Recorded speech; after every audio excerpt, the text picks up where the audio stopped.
نظریاتی زندگی گزارے. اگر دوڑ دھوپ صرف بہترین گھر کی ہوتی، اگر دوڑ دھوپ صرف جائیدادیں بنانے کی ہوتی، اگر یہی کام ہوتا، میں کہا کرتا ہوں اگر دولت بڑی پیاری ہوتی نا تو سب سے زیادہ سیدہ فاطمہ کے گھر ہوتی. اگر یہ بہت اعلیٰ چیز ہوتی تو یہ تو وہ والا گھرانہ ہے کہ 3 دن چولہا نہیں جلا. اور کنز المال میں وہ لفظ موجود ہے کہ حضرت ابو ہریرہ فرماتے ہیں کہ اونٹ کے بالوں کی بنی ہوئی چادر سیدہ فاطمہ نے اوڑھی ہوئی تھی. اونٹ کے بالوں کی بنی ہوئی چادر، اور وہ چکی پیس رہی تھی، چکی چلا رہی تھی. کہتے حضور نے دیکھا تو نبی پاک کی آنکھوں میں آنسو ضرور آئے. اور پتہ محبوب نے کیا فرمایا؟ یہ کنز المال میں موجود ہے. محبوب فرمانے لگے شہزادی دنیا میں تھوڑی سی تکلیف برداشت کرو، آخرت کی ساری عزتیں اللہ تمہیں ہی عطا فرمائے. سبحان اللہ. یہ تھوڑی دشواری ہے. یہاں ہر بندے کی بیٹی دکھی نہیں، جس کو بھی پوچھ لیں دکھی ہے، جس سے بھی پوچھ لیں. حضرت جی دعا کرنا، پیر صاحب دعا کرنا، مفتی صاحب دعا کرنا، بزرگوں دعا کرنا. کیوں جی؟ بیٹی بڑی تکلیف میں. کیوں جی؟ کہتے سسرال والے کام بڑا کراتے ہیں. چکی پیستی ہے، لیپا پوتی کرتی ہے، اس کے ہاتھوں میں چھالے پڑ جاتے ہیں. ایسا ہوتا ہے کہ ستو کبھی آ جائیں تو پھر سارا دن ان ستوؤں پہ ہی گزر جائے.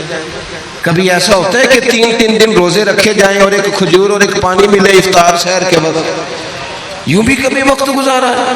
اور میرے عزیزوں یاد رکھنا، ہم نے جو مزاج اختیار کر لیا ہے نا اس وقت، یہ جو پوری دنیا میں گاڑیاں بھاگ رہی ہیں، ملک سے باہر لوگ جا رہے ہیں، دولتیں جمع ہو رہی ہیں، یہ ضروریات کا رٹا نہیں، یہ ضروریات نہیں، یہ خواہشات ہیں. ضروریات تو پوری ہو رہی تھی لیکن وہ جو خواہشات کی تکمیل تھی، وہ جو پڑوسیوں کی بڑی کار ہمیں پریشان کر رہی تھی، وہ جو گھر کے سامنے ایک پلاٹ تھا اور دل کر رہا تھا حویلی نہ بنا لوں، وہ جو ٹینشنیں تھی انہوں نے بہت بھگایا، لوگوں کو تھکا دیا. نظریاتی زندگی، اور نظریاتی زندگی میں کچھ کرنے کا عہد، کچھ ارادہ کیا جائے کچھ کام کرنے کا. دیکھو سارے لوگ ساری ڈیوٹیاں تو نہیں کر سکتے. میں یہ مائک آپریٹ نہیں کر سکتا، تو پھر میرا خیال ہے مجھے اس بندے کی بھی قدر کرنی چاہیے جو اسے چلا سکتا ہے. جو کام میں گاڑی میں سفر کرتا رہتا ہوں، وہ کہاں گھوم آتے ہیں تو میں تو سو جاتا ہوں کئی دفعہ گاڑی میں، لیکن ڈرائیور کو لوگ ڈرائیور کہہ کے پکارتے ہیں، حالانکہ تو سویا ہوا تھا، وہ تو جاگ رہا تھا. اس کی اہمیت کو سمجھنا چاہیے. ہم نہ زندگی میں کوئی بھی کام کریں، ایک تو کام کریں اور جو ایک کریں زندگی میں، لیکن ذرا سونا کر کے کریں. کوئی ایک مقصد بنا لیں، کوئی ایک مقصد ہو، کوئی ارادہ ہو، کوئی پروگرام ہو. نہ سمجھ آئے تو بخاری میں حدیث موجود ہے، ایک بوڑھی اماں حضور کی مسجد میں جھاڑو دیتی تھی. اور چلو کچھ کرتی تو تھی نا یار. اور دیکھو سعادت جھاڑو وہاں دیتی ہے جہاں 70,000 فرشتے سویرے آتے ہیں، 70 شام آتے ہیں. سبحان اللہ، سبحان اللہ. حضور کی مسجد شریف میں جھاڑو دیتی ہے خاتون. ہمارے ہاں تو خیر امام خطیب کی بھی کوئی قدر نہیں ہوتی، کوئی نہیں ہوتی. امام کبھی کو مشورہ دے لے تو کہتے ہیں اسلام زیادہ دیتا ہے، مولوی نواں لے آؤ، یہ مشورے زیادہ دیتا ہے، اس کو چینج کرو. اور مسجد کے خادم کی کوئی حیثیت، لیکن جو مسجد میں جھاڑو دینے کی فضیلت ہے نا، حضرت بابا فرید صاحب سے جب کو بندہ کہتا تھا نا دل بڑا پریشان ہے، تو بابا صاحب کہتے تھے مسجد میں جھاڑو دیا کر، اللہ سکون عطا کرے گا. سبحان اللہ، سبحان اللہ. مائک میں نہ بولیں جی، سنیں بات. مسجد میں جھاڑو دیا کر. اٹھ نہ فریدا ستیا تے خلقت ویکھن جا، تے متے کوئی مل جائی بخشیا تے چل تم ہی بخشیا جا. اٹھ نہ فریدا ستیا تے جھاڑو دے مسیت، اوے تو ستا ہے تے رب تے جاگدا ہے، تیری ڈاڈے نال پرید. اٹھنا کچھ کر. وہ خاتون چلو کوئی کام تو کرتی تھی نا. دیکھو نا گلی سے گزرتے ہیں لوگ، اب کھڈا ہے، سب کا موٹر سائیکل گاڑی سب تنگ ہوتے ہیں. جو بندہ بھی گزر رہا ہے نا روڈ پہ، وہ تبصرہ کر رہا ہے کہ دیکھو بلدیہ والے صحیح نہیں کراتے. تبصرہ جو سارے کرتے ہیں، ایک کئی تے ایک دا بڑا، 2 بندے درکار ہیں، رستہ ٹھیک ہو جاتا ہے. پر اتنی محنت کرنے کو کوئی تیار ہے، کیونکہ ہمارے ملک میں جو شے سب سے عام ہے وہ تبصرہ ہے. تبصرہ کرو صبح و شام جتنا ممکن ہے، تبصرے کرو، ڈیوٹی یہی ہے ہماری.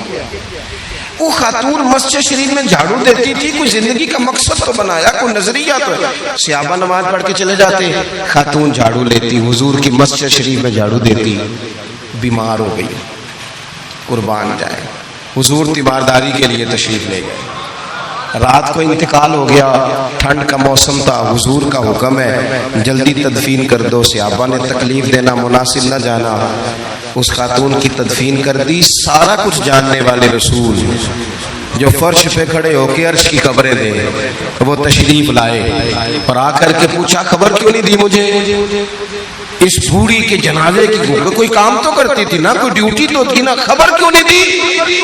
ویسے تو وارث جنازہ پڑھ دے تو دوسرا جنازہ جائز نہیں، وارثوں نے نہ پڑھا ہو تو دوسرا جنازہ پڑھا جا سکتا ہے، حضور تو خود وارث ہے نا ساری امت کے۔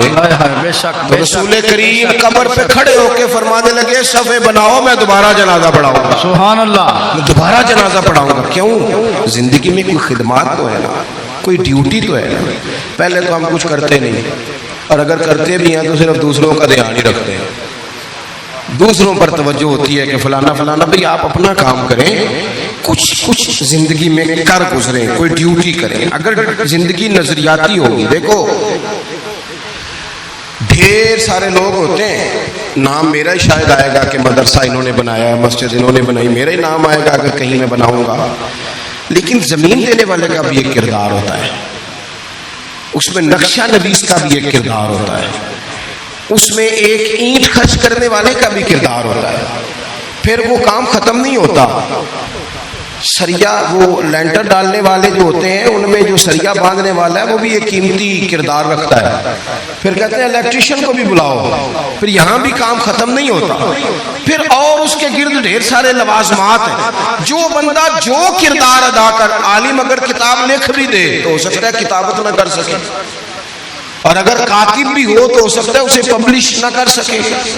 تو یہ کچھ نہ کچھ خدمات، کچھ نہ کچھ ڈیوٹیاں۔ حضرت مولا علی شیر خدا نے چھوٹی عمر میں کہا تھا یا رسول اللہ دین کی مدد بھی کروں گا، آپ کی حفاظت بھی کروں گا۔ 63 سال عمر پائی اور ہر میدان میں اگلی صفوں میں، ہر میدان میں اگلی صفوں میں، ہر میدان میں اگلی۔ حضور سے وعدہ کیا تھا یا رسول اللہ ڈیوٹی کریں گے، خدمت کریں گے۔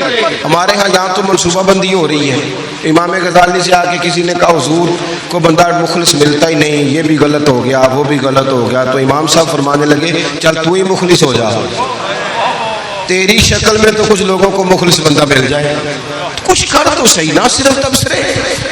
حضرت مولا کائنات نے عمر مبارک ساری دین کی خدمت میں لگائی، تو جب 63 سال کی عمر میں خنجر لگانا تو لوگ تو کہتے ہیں نا میرے پتر کا دھیان رکھنا اور میرے بچوں کا خیال کرنا اور فلانی ڈیوٹی کرنا۔ تو جب خنجر لگا تو حضرت علی کیا کہہ رہے تھے؟ فرما رہے تھے مجھے کعبے کی رب کی قسم علی تو کامیاب ہو گیا ہے۔ یہ دیکھو پانی پرند سویلیاں تے رنگا رنگ کڑے تے پریا تے اس طرح جانی ہے نا جس طرح توڑ چڑھے۔ فرمایا دیکھو میں نے کوئی ارادہ کیا تھا، آج میں کامیاب ہوا۔ باتیں زیادہ نہیں کرنی، بس ختم کرتا ہوں۔ جب یوں نظریاتی زندگی ہوتی ہے نا، نظریاتی، پھر بندہ تھوڑی سی تکلیف بھی سہ لیتا ہے۔ کوئی کام کر رہا ہے نا بندہ، صحیح بخاری میں حدیث ہے، ایک خاتون نے آ کے عرض کیا تھا یا رسول اللہ صلی اللہ علیہ وسلم مجھے مرگی کا مرض ہے، بڑی تکلیف میں ہوں۔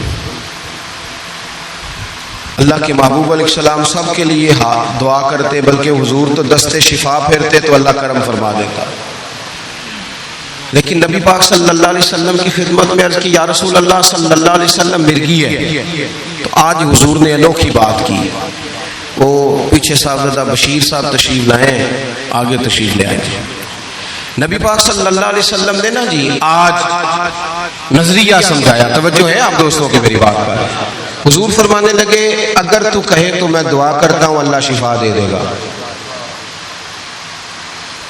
اور اگر تو کرے صبر، معنی کیا ہے؟ مرگی کے ساتھ ہی گزارا کرے، اگر کرے صبر تو پھر میرا وعدہ ہے رب جنت عطا کرے گا۔ سبحان اللہ۔ ویسے ہم پیر صاحب کے پاس، سید صاحب کے پاس، بزرگوں کے پاس جائیں، پیر صاحب ہمیں کہیں کہ گوڑا ٹھیک کرانا ہے درد کے یہاں جنت چاہیے، ساڑھا کی جواب ہے اے گوڑے دا کچھ کرو نا جی، یہ سون نہیں دیتا، یہی جواب ہے نا۔ لیکن نظریاتی لوگ نظریاتی ہوتے ہیں۔